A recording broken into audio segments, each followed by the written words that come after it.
Story RH, le podcast RH qui ne vous raconte pas d'histoire. Bienvenue à toutes, bienvenue à tous. History is made of stories. Dans cet épisode, nous allons nous interroger sur la différence entre corrélation et rapport de cause à effet. Savez-vous qu'il y a une corrélation de 99,79% entre les dépenses des États-Unis dans le domaine de la science, de l'espace et des technologies, et les suicides par pendaison, strangulation et étouffement ?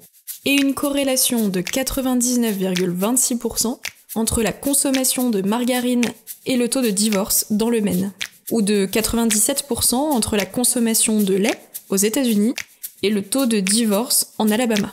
C'est ce que nous révèle un site internet qui répertorie des spurious correlations, ou des corrélations spécieuses, ou en d'autres termes des corrélations mathématiques, qui, vous l'avez compris, ne doivent pas conduire à conclure à une quelconque relation de cause à effet. Mais alors, entre corrélation et rapport de causalité, c'est quoi l'histoire ? Pour résumer l'histoire, on peut prendre une image simple et parlante. J'ai constaté qu'à chaque fois que je sortais de chez moi, il pleuvait.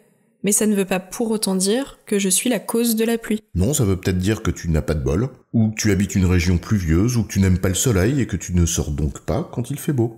Cet exemple montre simplement qu'établir un lien entre deux phénomènes, lien dont on peut parfois mesurer l'intensité avec un coefficient de corrélation, ne signifie pas nécessairement qu'il y a un lien de causalité entre eux.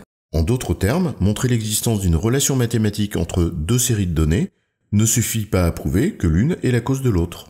On peut prendre un exemple simple dans les ressources humaines. J'ai constaté dans mon entreprise un important turnover subi sur les consultants de moins de 30 ans, et ce taux augmente constamment depuis 5 ans.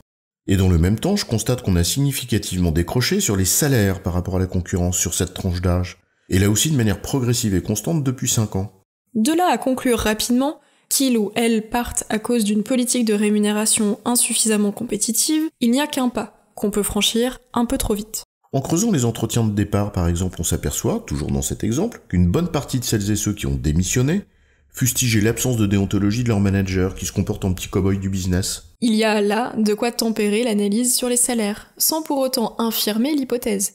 Bref, là encore, comme en toute chose, il convient d'être prudent et de faire preuve d'esprit critique et de nuance dans l'analyse. La confusion entre corrélation et causalité est une erreur malheureusement très fréquente, qui témoigne en effet de la difficulté de l'interprétation des données statistiques que l'on observe. Un peu à l'image de la souris qui court à côté d'un éléphant dans le désert et qui, en se retournant, s'étonne de la poussière qu'ils produisent tous les deux en courant ainsi. Nos biais sont nombreux, mais c'est un autre sujet. Et ils constituent autant de raisons de se tromper.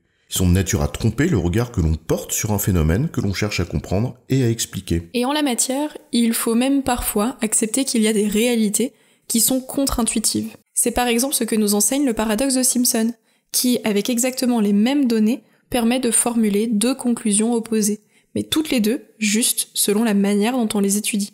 Parfois les faits sont têtus et heurtent notre bon sens, qui n'est donc pas toujours si bon. Interpréter, c'est en effet faire preuve de discernement. Ainsi, une corrélation n'est qu'un indicateur qui nous invite à aller creuser pour comprendre. En l'occurrence, exercer notre discernement pour interpréter ce que signifie cette corrélation, avant de conclure à une éventuelle relation de cause à effet. En résumé, une corrélation entre deux phénomènes indique une probabilité de relation de cause à effet, mais pas une certitude. Cette corrélation peut être aussi le fruit du hasard, par exemple.